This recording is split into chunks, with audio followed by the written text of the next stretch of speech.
عبد الغنی جاجروی رحمت اللہ تعالی علیہ کے گلشن میں ہے، تو وقت بالکل کم ہے، میں بہت کچھ اس پہ بیان کرنا چاہتا تھا، تو سب کو چھوڑ کر صرف ایک بات میں عرض کروں گا کہ میرے بھائیوں، اس کائنات کی بنا اور مقصود کائنات وہ ہے اللہ کی توحید کا مسئلہ۔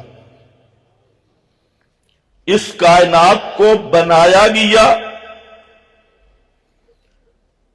تو مقصد اللہ رب العزت کی توحید کو واضح کرنا تھا۔ اسی لیے قرآن کریم نے کئی مقامات پر اس حقیقت کو واضح کیا۔ سورۃ الطلاق کے آخر میں اللہ رب العزت نے 7 آسمان 7 زمینیں بنانے کا ذکر کر کے ساتھ ذکر کیا یتنزل الامر بینہن، 14 طبق اس میں اپنی قدرت کا امر اور کرنٹ چھوڑا۔ کیوں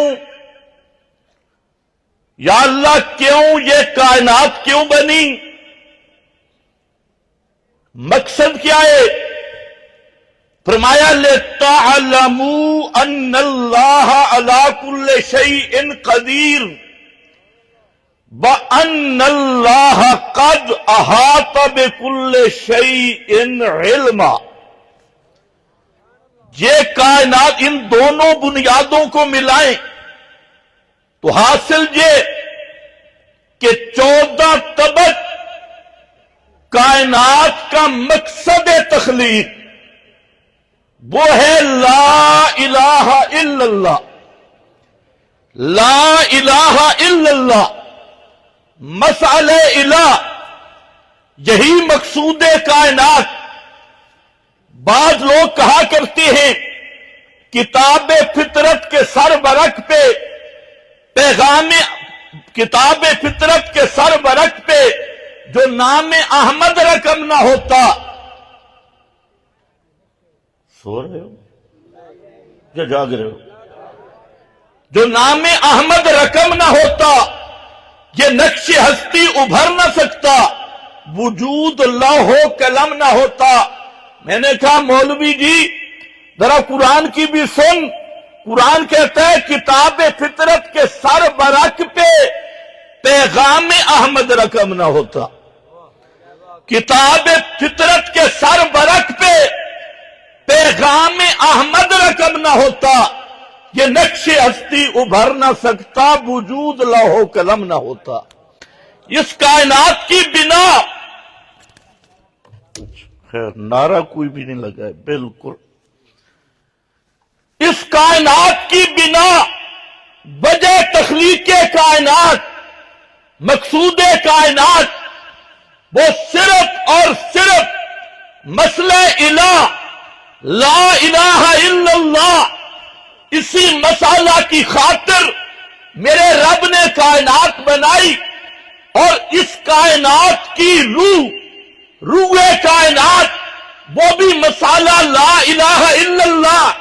پیارے پیغمبر صلی اللہ علیہ وسلم نے فرمایا لا تقوم الساعۃ حتی لا یقال فی الارض اللہ اللہ، اے لا الہ الا اللہ، جب تک اس پوری کائنات میں ایک آدمی بھی سچا موحد موجود ہے، لا الہ الا اللہ کی گواہی دینے والا ہے، میرے محبوب نے فرمایا اس وقت تک قیامت قائم نہیں ہو سکتی۔ اس وقت تک بولو یار، یہ پچھلے بولو، زمین میں ایک بھی لا الہ الا اللہ کہنے والا ہو قیامت قائم؟ اونچے بولو۔ مسلم پڑھ رہا ہوں، مسلم پڑھ رہا ہوں، اگر کوئی مسلم ہونا چاہے تو یہ صحیح مسلم ہے۔ لا تقوم الساعة حتى لا يقال في الارض، فی الارض، علی الارض بھی نہیں، فی الارض، فی الارض، زمین کے اندر ایک بھی لا الہ الا اللہ والا مخلص موجود ہو، اللہ رب العزت کے نزدیک یہ پورا جہان آباد ہے، اس لیے کہ اس کائنات کی روح وہ مسئلہ لا الہ الا اللہ ہے، اور جب تک اس کائنات کی روح اس کائنات میں موجود ہے، اس وقت تک اللہ اس کائنات کو تباہ نہیں کرے گا، اس وقت تک یہ کائنات باقی رہے گی۔ میرا دوست تھوڑا سا توجہ دلا کے آگے چلوں گا، اسی حدیث میں ذرا غور کرنا، اگر امتی زمین کے اندر زندہ ہو قیامت قائم نہیں ہو سکتی۔ تمہیں کوئی بھی پتہ نہیں چلا، اگر امتی زمین میں زندہ ہو قیامت قائم، کہ خود انبیاء زمین میں زندہ ہوں۔ امام کائنات مدینہ منورہ کی قبر انور میں دنیاوی حیات کے ساتھ زندہ ہوں، اپنے ایمان سے بتا قیامت آئے گی؟ میرے نبی کا کلمہ پڑھنے والا ایک بھی زندہ ہو قیامت قائم نہیں ہو سکتی، اور خود کلمہ لے کے آنے والے محمد مصطفیٰ صلی اللہ علیہ وسلم اگر وہ زمین کے کسی کونے میں زندہ ہوں، میرا دوست یہ معمولی مسئلہ نہیں، پھر بھی قیامت قائم ہو سکتی نہیں۔ چلو آگے چلو۔ روح کائنات لا الہ الا اللہ، تمام آسمانی کتابیں، قرآن بھی، تورات، انجیل، زبور بھی، سب کا خلاصہ، سب کا مرکزی نقطہ ھذا ذکر من معی و ذکر من قبلی۔ میرے محبوب اعلان کر دو، ھذا ذکر من معی، میں محمد مصطفیٰ کا نصاب یعنی قرآن مقدس، اور مجھ سے پہلے ذکر من قبلی، پہلے صحائف، زبور، تورات، انجیل، سارے انبیاء پہ آنے والی کتابیں، ان میں بھی مسئلہ، مرکز، محور، مرکزی نقطہ یہی تھا لا الہ الا اللہ۔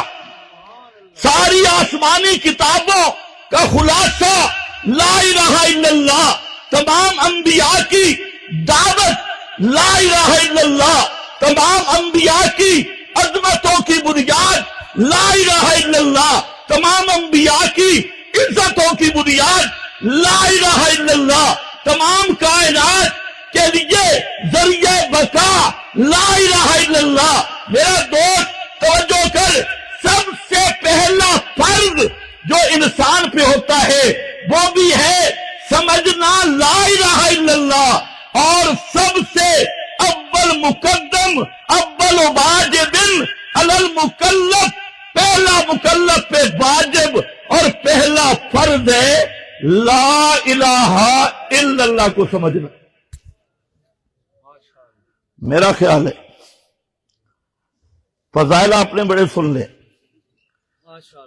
اور ہمارے ہاں فضائل والی مستقل جماعتیں موجود ہیں۔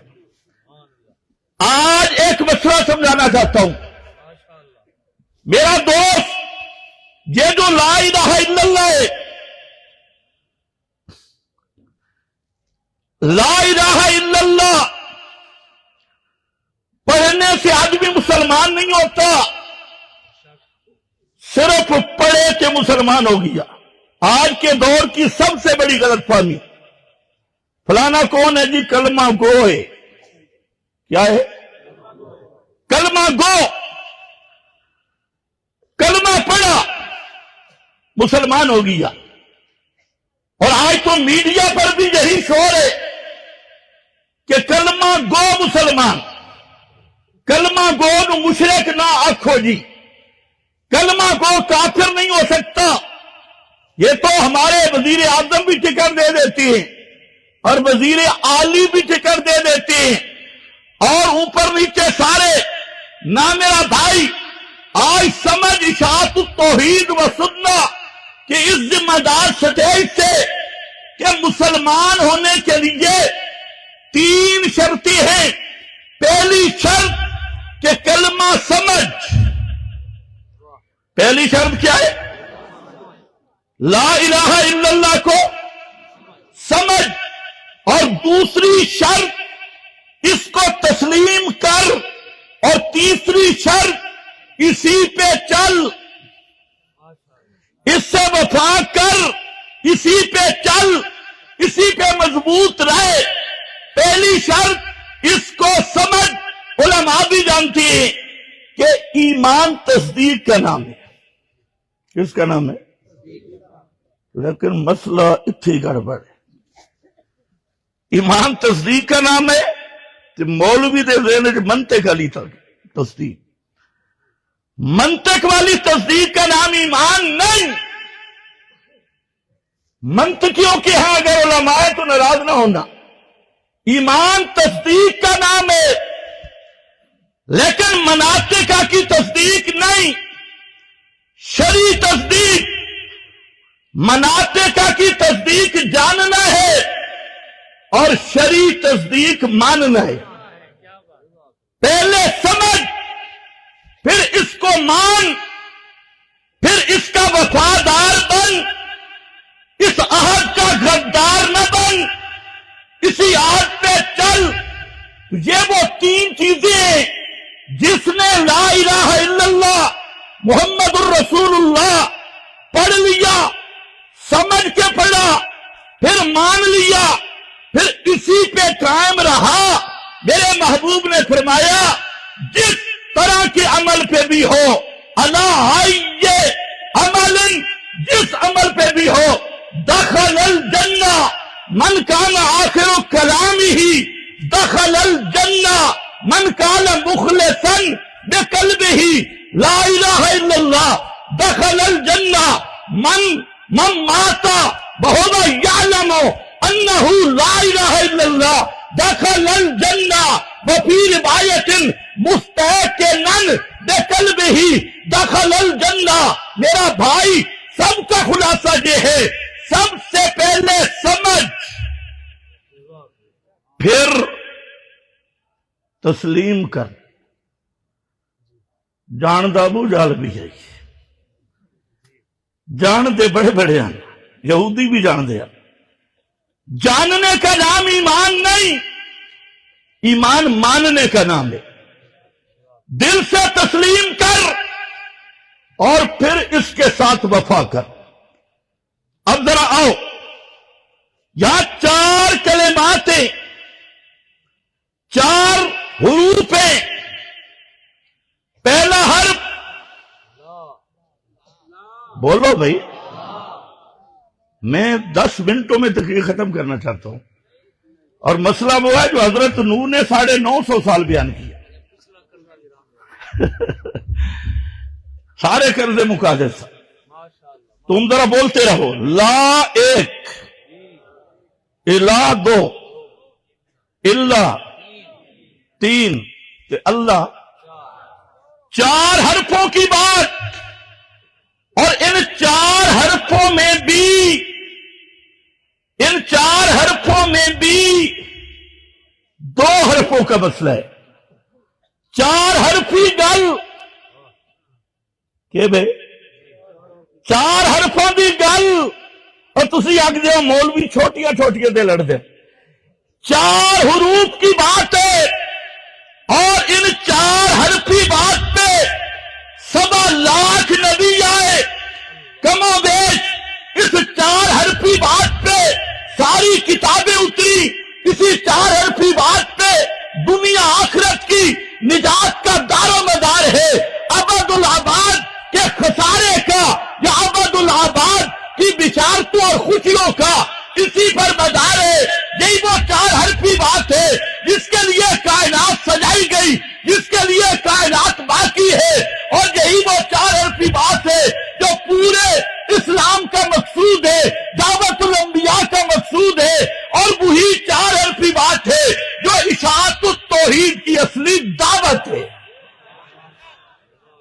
بات 4 حرفی ہے، 4 حرفوں میں 3 حرف بڑے آسان ہیں۔ لا، کوئی رولا ہی نہیں، لا نہیں، سبحان اللہ۔ یہ 4 حرفی گل شروع نفی تو ہو رہی ہے۔ علماء موجود ہیں، جملہ تے شروع چو نفی، دعویٰ ابتدائی نفی، لا الہ الا اللہ، اللہ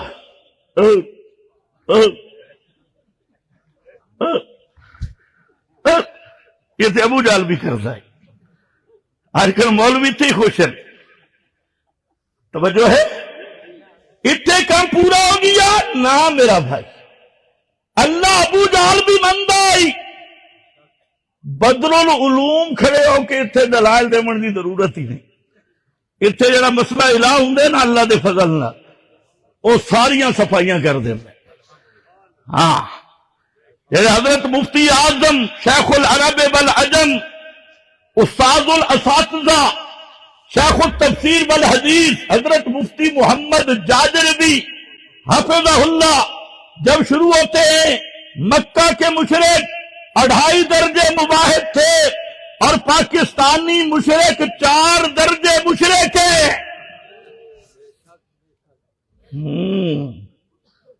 بدر العلوم سے شروع ہوتا ہے، توجہ کر۔ بڑی آج میں باتیں کرنا چاہتا تھا لیکن ابھی شارٹ کر جا رہا ہوں۔ لفظ الہ سارا راز اسی میں، لا بھی آسان، الا بھی آسان، اللہ بھی آسان۔ ایک لفظ الہ اور کعبہ کے رب کی قسم، جتنے لوگ عقیدے میں ہمارے مد مقابل ہیں، چاہے وہ اپنا نام کوئی رکھے، ان سب سے اشاعت التوحید کا اختلاف بھی اسی لفظ الہ پہ ہے۔ کس پہ ہے؟ کس پہ ہے؟ جو لا الہ الا اللہ کو مان لے، سمجھ کے مان لے، اس کا وفادار بنے، اشاعت التوحید و سنہ اسے سینے سے لگاتی ہے۔ ہماری دشمنی کا، ہماری دوستی کا یہی معیار ہے کہ پہلے ماننا ہوگا اللہ کے سوا الہ کوئی نہیں۔ ابھی تو تم بھی بے شک، آگے میں چلا تو پتہ نہیں کیا ہوگا۔ الہ کا معنی کیا ہے؟ الہ کے معنی ایک ہی ہے، اس کے سمجھانے کی تعبیرات 35 سے بھی زیادہ ہے۔ معنی ایک ہے، قرآن نے ایک ہی معنی سمجھایا، تعبیر بدل گئی، رنگ بدلا، عنوان بدلا، مسئلہ ایک ہی رہا۔ میں یہاں سے شروع کرتا ہوں کہ سب سے پہلے لفظ الالہ لغت عرب میں الہ کس کو کہا جاتا ہے؟ میرا دوست جس فرقے سے بھی تعلق رکھتا ہے، آج تعصب چھوڑ کے، اناد چھوڑ کے حوالہ میں دے رہا ہوں اور کتاب نکال، حوالے کا میں ذمہ دار ہوں۔ تمام فرقے سب جو متفق ہیں، لغت عرب، لسان العرب، علامہ افریقی کی کتاب یہ ابن منظور کی فرماتی ہے، الہ کے معنی کی تحقیق کرتے ہوئے فرماتے ہیں، لوگوں الہ کا معنی وہ ہستی جس کو حاجات میں پکارا جائے، حوادث میں پکارا جائے، اور آگے فرماتی ہے اللہ کو الہ اس لیے کہتی ہے لأن الخلق یتضرعون الیہ فی الحوادث والحوائج، اس لیے کہ پوری مخلوق اپنی حاجتوں میں، اپنی مشکلات میں اللہ کو پکارنے پر مجبور ہو جاتی ہے۔ یہ لسان العرب، اس نے علامہ افریقی نے لکھا، تاج العروض اٹھا، مقایس اللغہ اٹھا، مفردات راغب کی، امام راغب کا مفردات، انہوں نے بھی الہ کا یہی معنی لکھا۔ فرمایا الہ اس ہستی کو کہتی ہے کہ مخلوق جسے حاجات میں پکارنے پہ، مشکلات میں پکارنے پر مجبور ہو جائے۔ تمام لغت امام سیبویہ نے علاقہ جہی معنی کیا، پھر راہ نے علاقہ جہی معنی کیا، ابو الحیثم لغوی نے علاقہ جہی معنی کیا، کشاف نے علاقہ جہی معنی کیا، ابو حیان الاندلسی نے علاقہ جہی معنی کیا، امام قرطبی نے علاقہ جہی معنی کیا، امام رازی نے علاقہ جہی معنی کیا، خطیب شربینی نے علاقہ جہی معنی کیا، مدارک نصفی نے علاقہ جہی معنی کیا، مفسرین نے بھی علاقہ جہی لغوی معنی کیا، اور اہل لغت نے بھی علاقہ جہی لغوی معنی کیا۔ اور اگر محدثین کی طرف آؤ، ابن حجر نے، علامہ عینی نے، ابن ملکن نے بخاری اور مسلم کی 150 سے زائد شارحین نے علاقہ جہی لغوی معنی بیان کیا کہ اے کائنات کے لوگوں، لغت عرب میں علاقہ معنی وہ ہستی جس کو ما فوق الاسباب امور میں پکارا جائے، وہ ہستی جو پکارے سننے والی ہو، وہ ہستی جو پکار کے لائق ہو۔ اور رب کو الہ اس لیے کہتے ہیں لأن الخلق یتضرعون الیہ فی الحوادث والحوائج کما ان الطفل یعلہ الہ امہ، جس طرح دودھ پیتا بچہ کوئی تکلیف آئے امی امی کرتا ہے، یا لہو الہ امہ ہی، درد پیٹ میں درد ہے الہ امہ ہی، ماں کی طرف روئے گا، سر میں درد ہے ماں کی طرف، سردی لگی، بھوک لگی، پیاس لگی، امی امی امی۔ الہ کو الہ اس لیے کہتے ہیں کہ جس کے دروازے پہ آدم روتا ہے ربنا ظلمنا، جس کے دروازے پہ نوح پیغمبر انی مغلوب فانتصر، اللہ تو میری امداد کر، الہ کو الہ اس لیے کہتے ہیں۔ حضرت ایوب کئی سال بیمار رہے تھے، بَأَيُّوبَ اِذْ نَادَى رَبَّهُ هُنَالِكَ دَعَا زَكَرِيَّا رَبَّهُ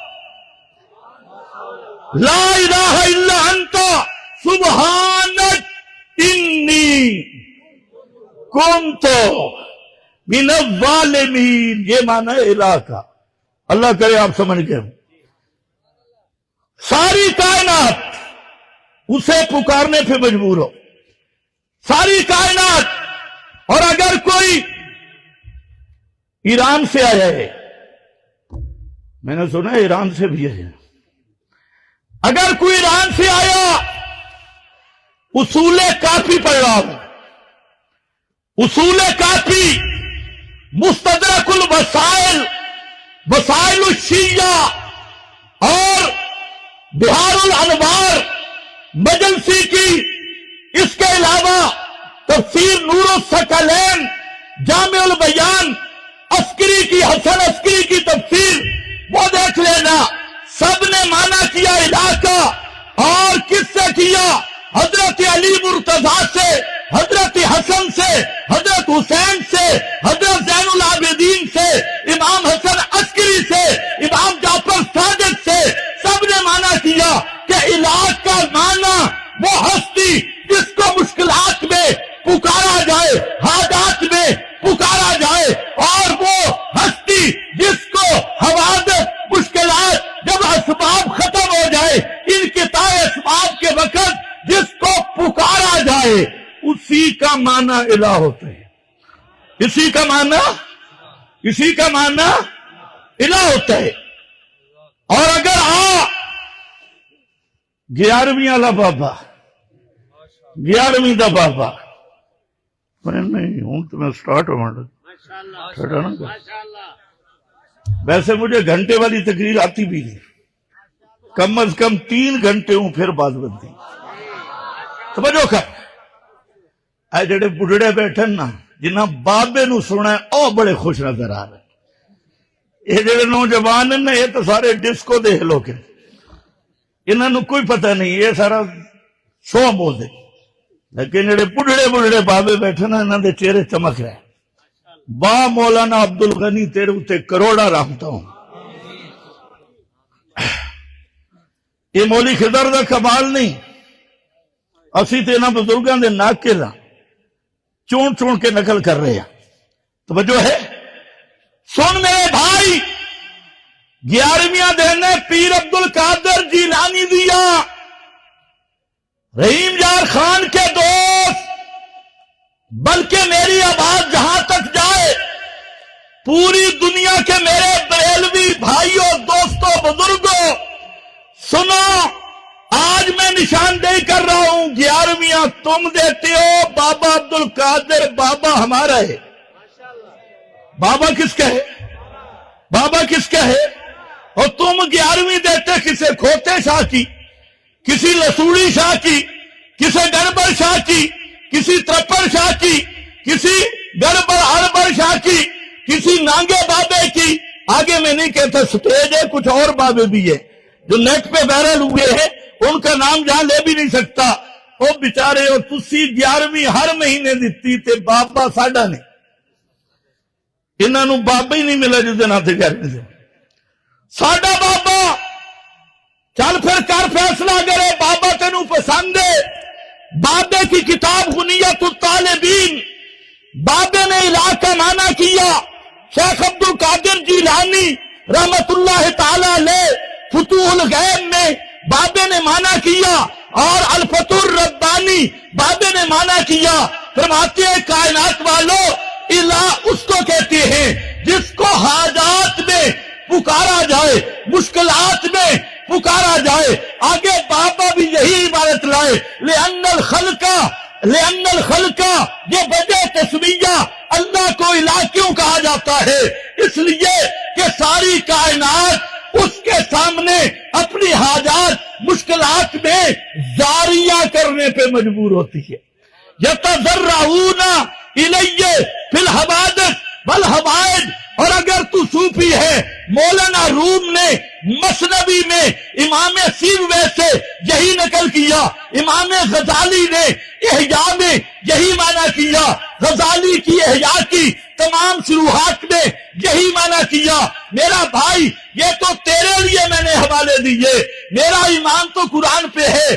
اللہ فرماتے ہیں، 20واں پارہ شروع ہو رہا ہے، امن خلق السماوات والارض بیان کرتے ہوئے 25 امور ذکر کیے، اور درمیان میں الہ کا معنی بیان کرتے ہوئے قرآن کہتے ہیں، امن یجیب المضطر،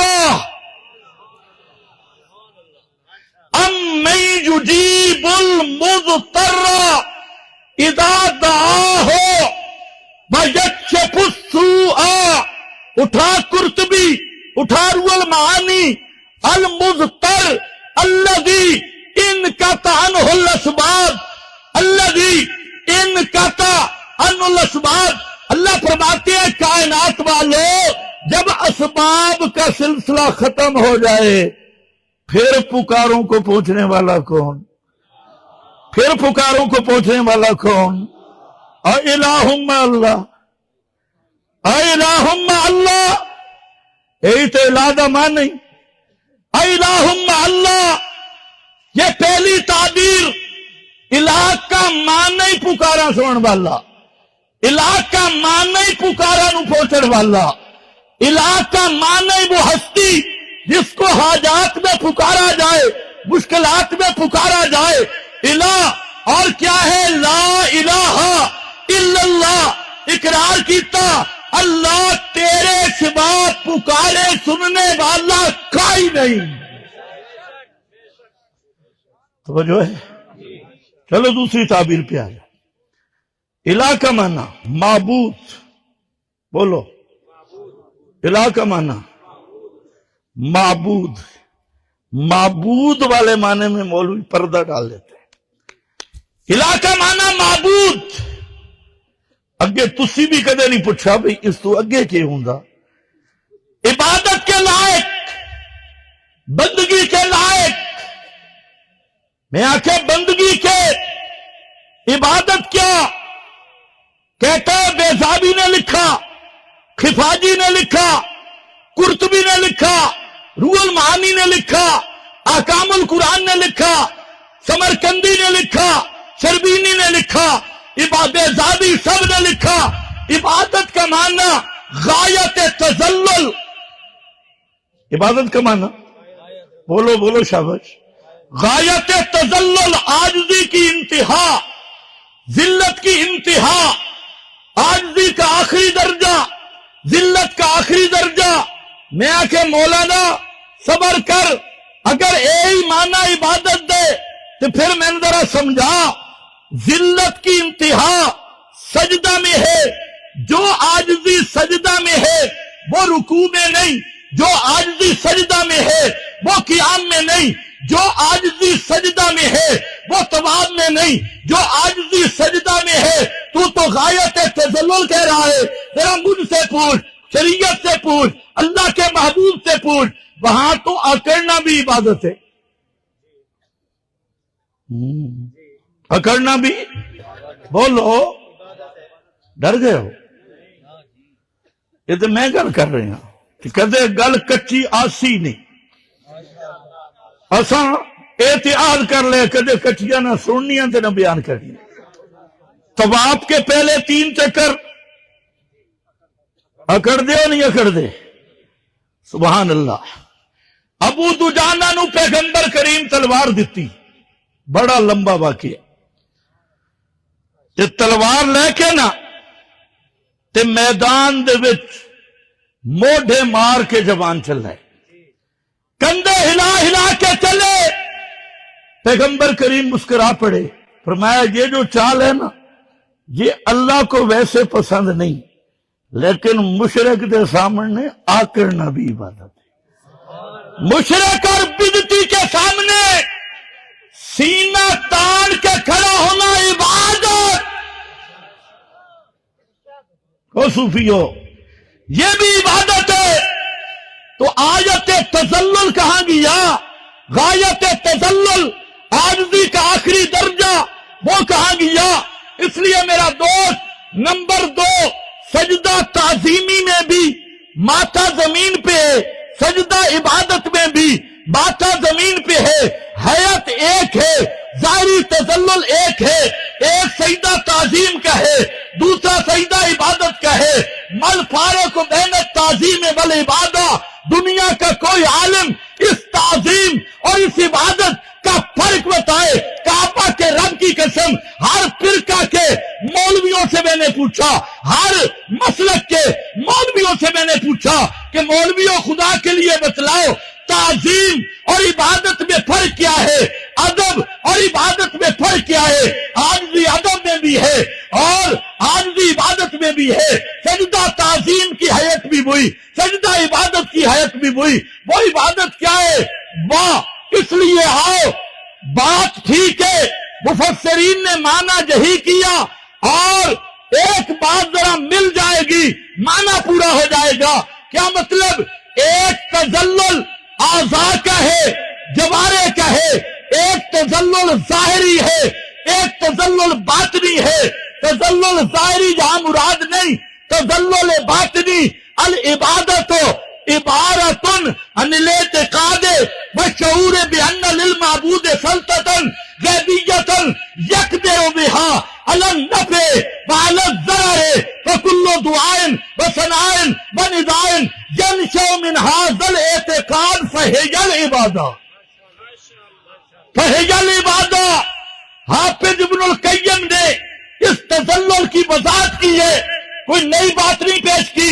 فرمایا تذلل کیا ہے؟ کسی ہستی میں تسلط غیبی مان کے اس کی تعظیم کرنا، اس کو ندا کرنا، اس کی ثنا کرنا۔ اور تسلط غیبی کیا ہے؟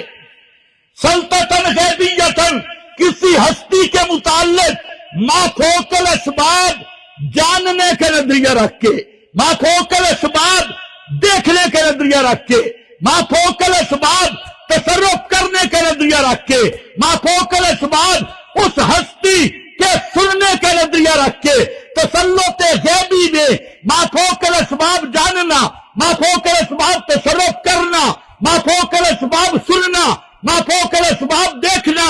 اگر کسی ہستی میں یہ تسلط کا عقیدہ رکھ کے اس کی تعظیم کی جائے تو یہ عبادت بنتی ہے۔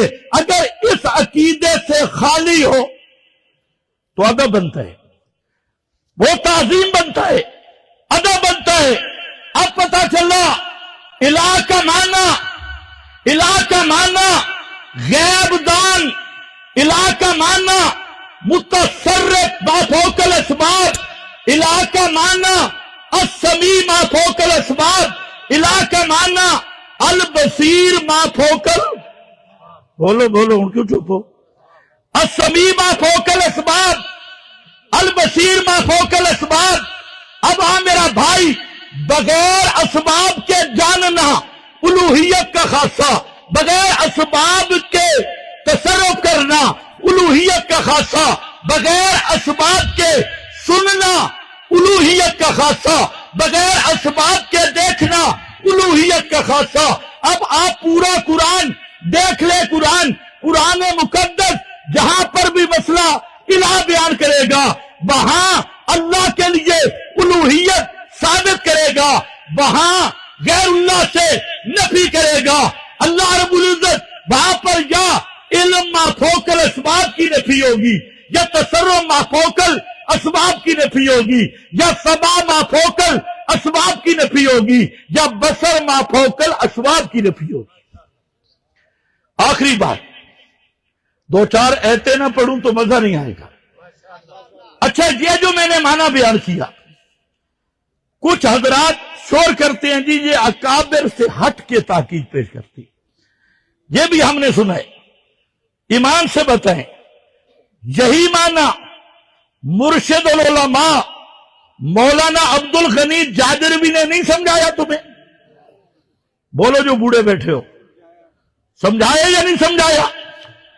یہی معنی ہمارے شیخ حضرت مفتی محمد صاحب نہیں پڑھاتے تمہیں کہ عبد اور معبود کا فرق ہی تحت الاسباب اور فوق الاسباب ہے؟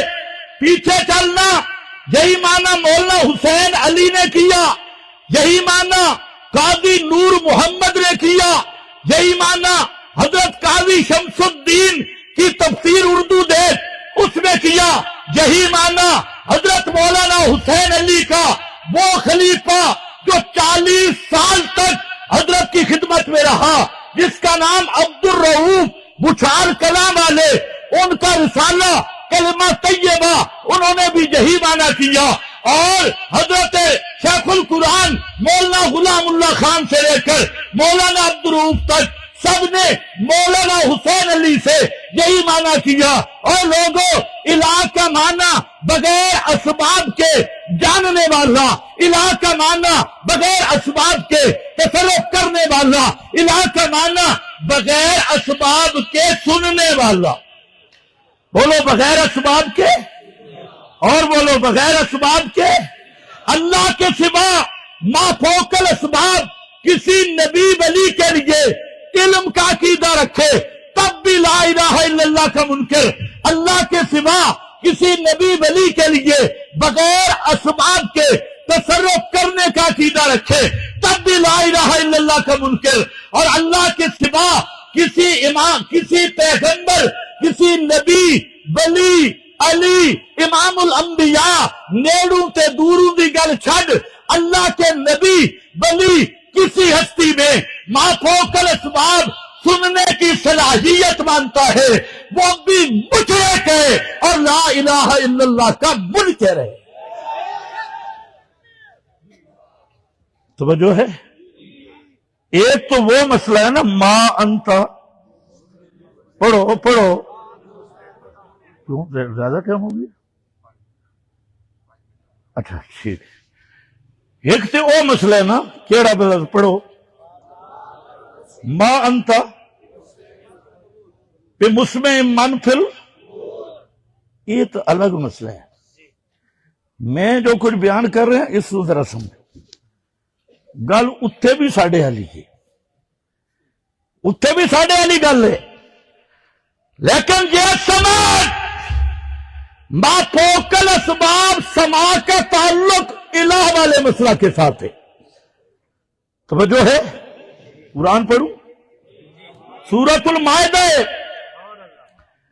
اللہ نے عیسائیوں کی اصلاح کی اور آپ نے میرے ساتھ بولنا ہے، فرمایا میرے محبوب عیسائیوں کو سمجھا مسئلہ الہ، افتعبدون من دون اللہ پڑھو افتعبدون تعبدون تعبدون، کیا تعبدون افتعبدون من دون اللہ، آگے مالا یملک لکم، آگے آگے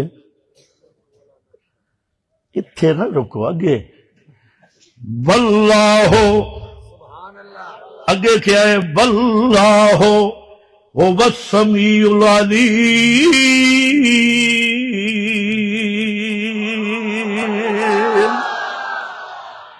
واللہ، پڑھو واللہ هو السمیع العلیم۔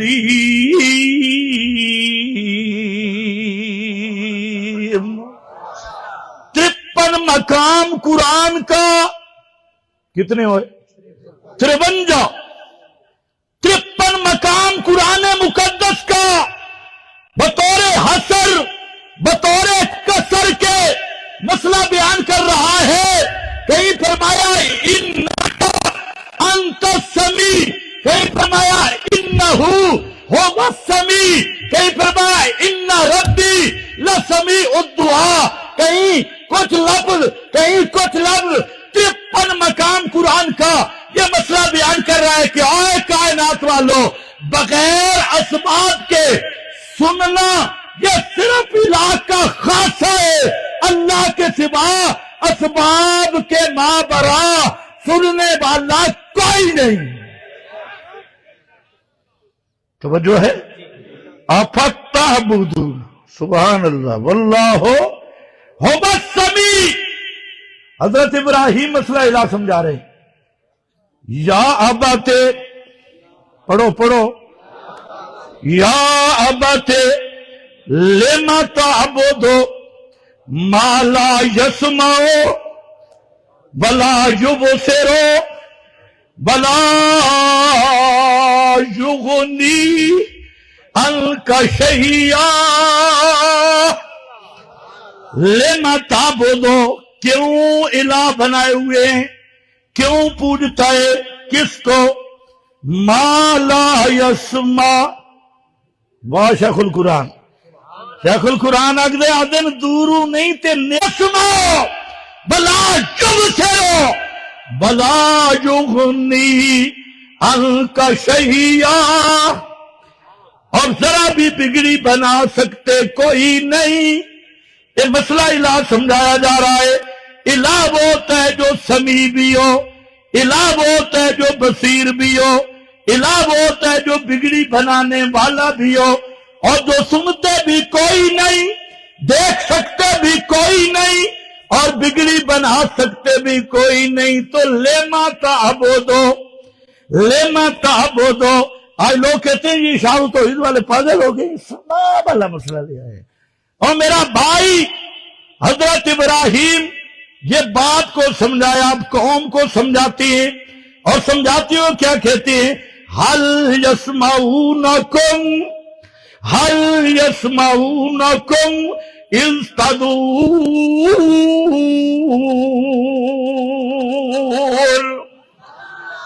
حل یسمعونکم، علماء بیٹھے ہیں، حل یسمعونکم پہلے، اگے اگے اگے، او ینفع او یضرون بعد میں، نفع نقصان بعد میں۔ پہلے یہ بتاؤ مشرکو یہ سنتے ہیں یا نہیں؟ حل یسمعونکم اذ تدعون، اور یہی فرمایا، اللہ فرماتے ہیں والذین تدعون من دونہ ما یملکون من قطمیر، ما یملکون من قطمیر ان تدعوہم، سارے پڑھو، ان تدعوہم، اگر تم ان کو پکارو، پیغمبر کریم کے روزے پہ جا کے پکارو، موٹے موٹے مولویوں، روزے کی جاؤ، ان تدعوہم لا یسمعو، سارے پڑھو، لا یسمعو نہیں سنتے، لا یسمعو، پیغمبر کریم حضرت محمد مصطفیٰ کے روزے پہ بھی جا کے پکار، جالیاں نال چمڑ کے پکارو مشرکا، لا یسمعو، وہ سنتے نہیں، کیوں نہیں سنتے؟ تو زندہ کر کے اٹھائے جائیں گے، ایک قیامت والے دن بت زندہ ہو کے اٹھ سے، سونے چاندی تے لکڑ تے آٹے والے بت۔ اس لیے میرا بھائی پڑھ قرآن یہی بتائے گا، الہ کا معنی بغیر اسباب کے سننے جاننے والا۔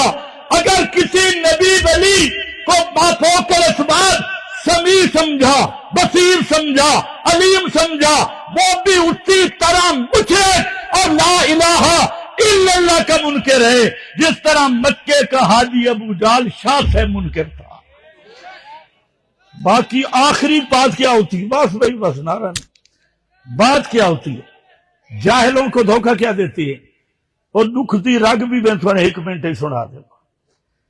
یاد ہے نا کہ اشاعت التوحید والے مانے آپو کریں، یہی ہے نا، ابو جہل عجائب نبی پاک قرآن آپو بڑھیں گے۔ ابو جہل کہا کرتا تھا کہ پیغمبر قرآن خود بناتا ہے، اور ابو جہل کی اولاد کیا کہتی ہے درجہ بدرجہ کہ اشاعت التوحید والے مانے کہ آپو کر دینے ہوئے، یہ آپو قرآن تے پڑھ دینا مانا آپو کر جا۔ میں کہ تو بھی کوئی آیت پڑھنا۔ رحیم یار خان میں کھڑا ہوں اور تحدی کر کے کہہ رہا ہوں، سنو، پورے قرآن مقدس میں سے صرف ایک آیت جس میں کم از کم اور نہیں تو انبیاء کے سما کی بات ہو کہ انبیاء عند القبور سنتے ہیں۔ ایک مولوی لگا ہے، کہتے انبیاء کے سما پہ تو اجماع ہے۔ مرنا نہیں بے ایمانا، جھوٹ بولتے ہوئے شرم نہیں آتی؟ انبیاء کے سما پہ تو اجماع ہے، انبیاء عند القبور سنتے ہیں۔ میں آ کے اجماع کیا ہے ذرا بتا، اجماع کوئی ایک صحابی ہے اس اجماع میں؟ کہتے ہیں نہیں۔ تابعی؟ کہتے ہیں نہیں۔ میں نے کہا کس کا اجماع ہے؟ اس اجماع میں امام ابو حنیفہ ہے؟ کہتے ہیں نہیں۔ شافعی مالک احمد ہے؟ کہتے ہیں نہیں۔ ان کے شاگرد ہیں؟ کہتے ہیں نہیں۔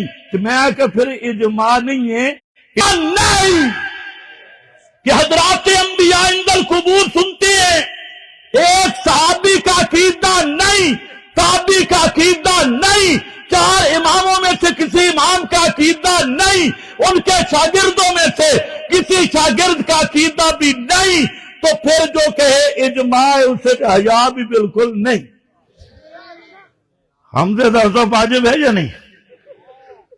آج سن اجماع کے وے جنگ اخبار نہیں پڑھ رہا، سن اجماع، یوم یجمع اللہ الرسل، یوم یجمع اللہ یوم یجمع اللہ الرسل فیقول ماذا اجبتم قالوا لا علم لنا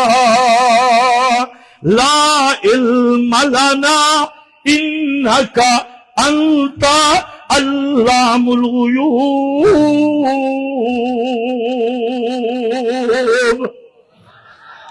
اس آیت دے وچ 300 مفسر دا معنی اٹھا کے دیکھ لے، امام راضی کو لے کے شیخ الحدیث مولانا سرفراز خان صاحب صفدر کی ازالت الریب اٹھا کے دیکھ لے، سب نے لکھا لا علم لنا اے بعد وفاتنا،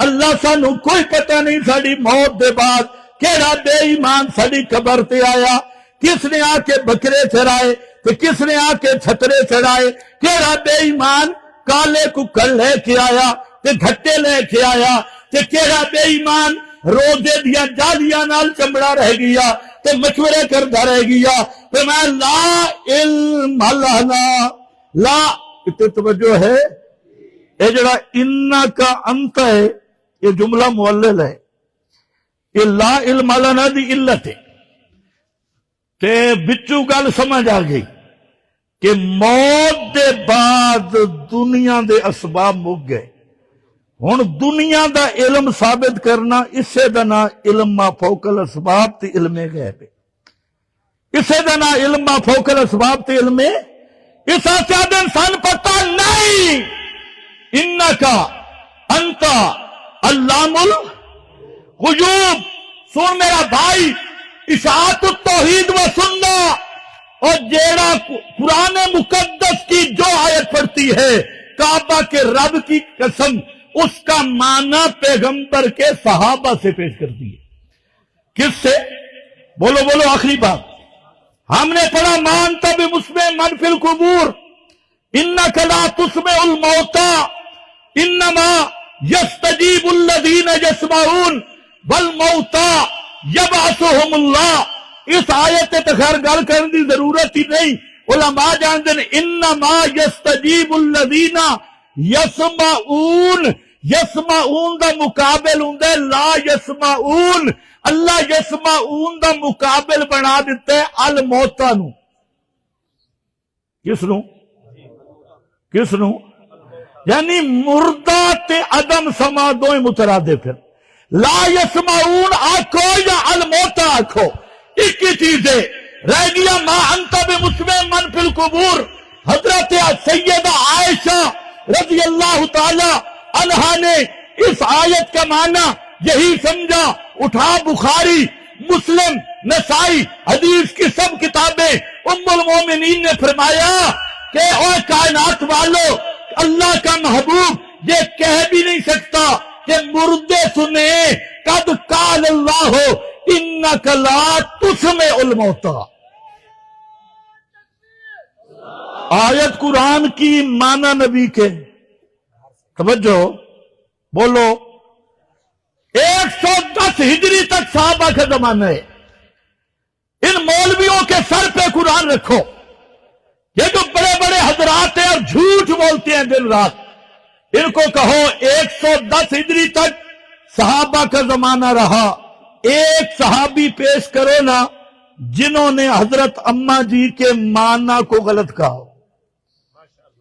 توجہ ہے ایک مولوی کو میں نے پکڑ لیا میں نے کہا کہ 110 ہجری تک صحابہ کا زمانہ ہے اور ایک پیش کر دے کسی صحابی نہ کہو اماں جی یہ معنی نہیں بنتا اتنے تو اسماد ہی نفیے تے سماد ہی نہیں تے سما ناپے دیے تے فلا فلا کسی ایک نے وہ آخدا کہ صحابہ حضرت عائشہ دا حیا کر دیا میں آخر تو بھی مہربانی کر پتہ نہیں تو سمجھ آئیے جی صحابہ نے تردید اس لیے نہیں کی کہ حضرت ایسا کا حیا کرتے تو میں آکے بے حیا صرف تسی ہو تسی بھی حیا کر دو شیخ الحدیث کو شرم نہیں آتی درس گاہ میں بیٹھ کے حضرت ایسا کو جواب دے رہا ہوتا ہے حضرت عائشہ نے یہ کہا اور میرے مرشد پاک نے یہ کہا وانجا تیرا مرشد حضرت عائشہ صدیقہ اے او خوش نصیب عورت ہے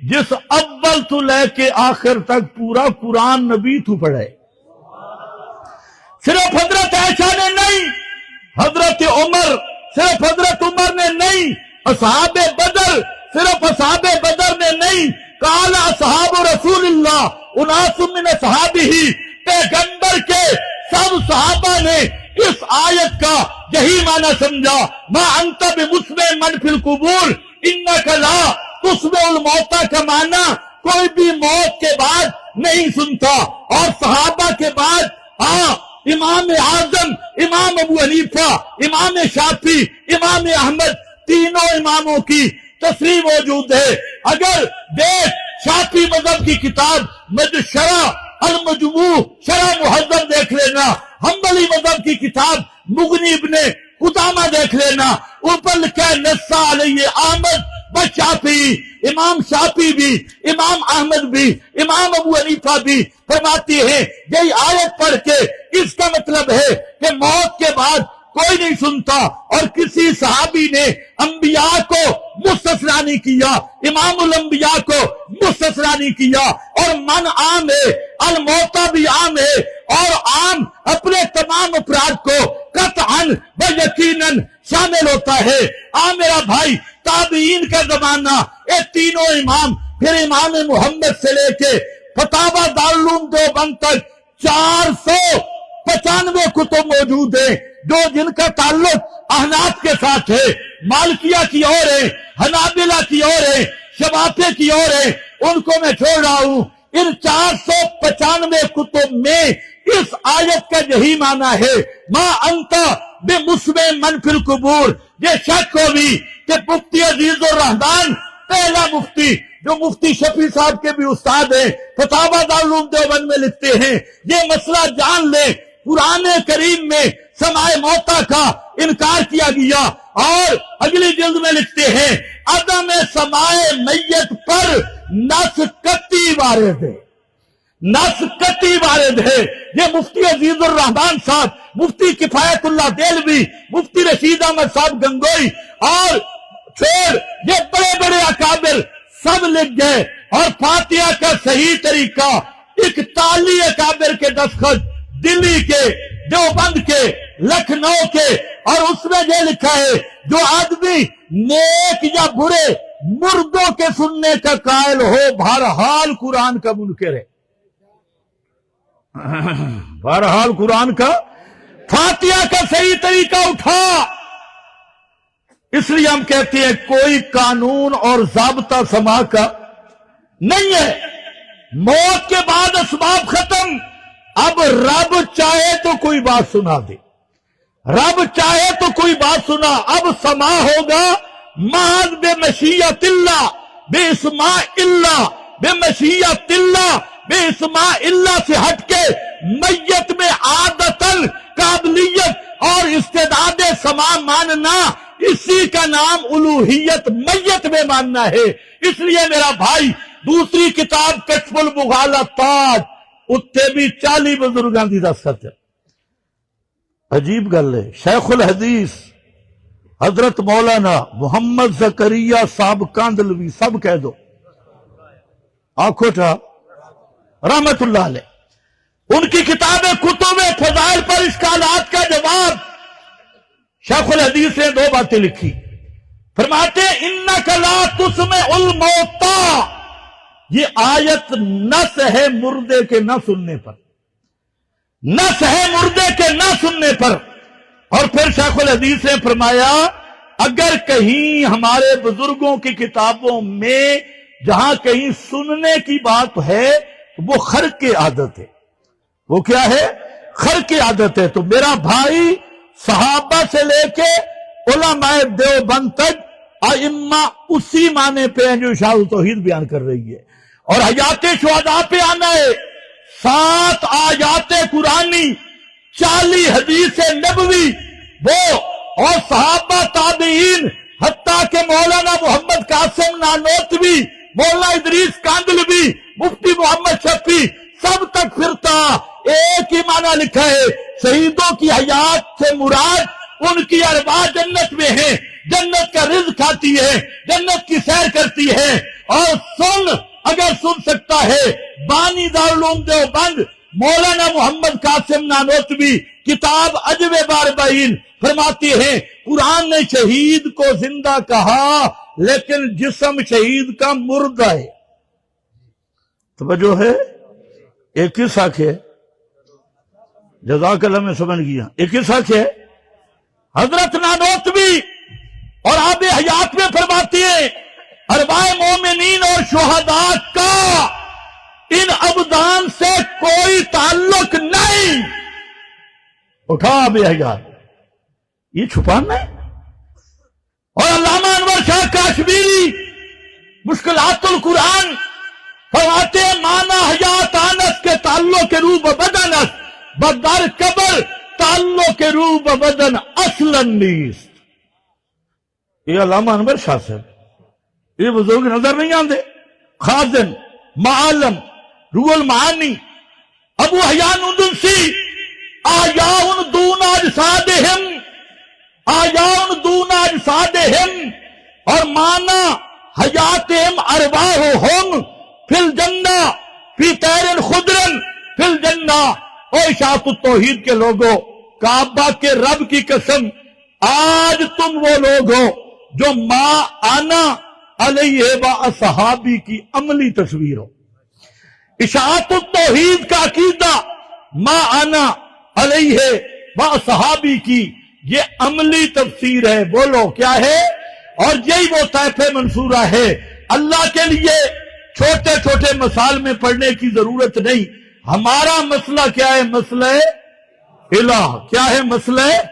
اونچے بولو، مسئلہ الہ۔ جس کے آگے پیچھے ساتھ ہے مسئلہ سما، جس کے آگے پیچھے ساتھ ہے مسئلہ حیات۔ اللہ لا الہ الا هو الحی لا الہ الا ہو۔ اگو پچھو حیات بھی ہے، اگو پچھو سما بھی ہے، یہ سارا دار و مدار بھی اسی پہ ہے۔ اللہ مجھے بھی آپ کو بھی صحیح معنوں پہ توحید کی خدمت کرنے کی توفیق عطا فرمائے۔ وآخر دعوانا